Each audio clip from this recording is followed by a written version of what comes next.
নমস্কাৰ, মই বলিনে আপোনালোকক কথা এটা কওঁ বুলি আজি ভিডিঅ'টো বনালোঁ।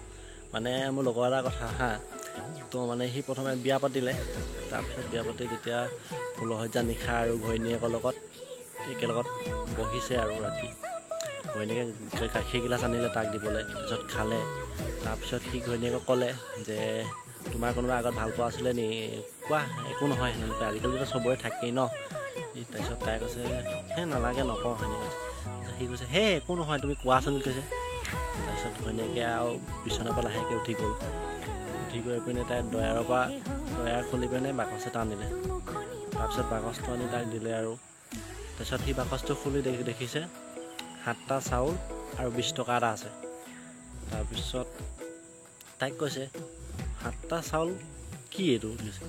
তাৰপিছত তাই তেতিয়া কৈছে যে মোক যেতিয়া এটা ল'ৰাই প্ৰপ'জ কৰিছিলে, মই তেতিয়া এটা চাউল গোটাই থৈ গৈছিলোঁ। আচ্ছা, বেছি নহয় 7টা। তাৰপিছত তাই কৈছে নহয় বোলে, বিয়াৰ আগত মই বোলে। তাৰপিছত সি সুধিলে যে 7টা চাউলটো বুজিলোঁ, কিন্তু 20 টকাটো কি? তাৰপিছত তাই তেতিয়া কৈছে যে বিয়াৰ আগত বিয়াৰ কেইদিনমানৰ আগত বোলে তাই সেই চাউল 1 কেজি বিকি 20 টকাটো থৈছিলে। সি এতিয়া বেহুচ।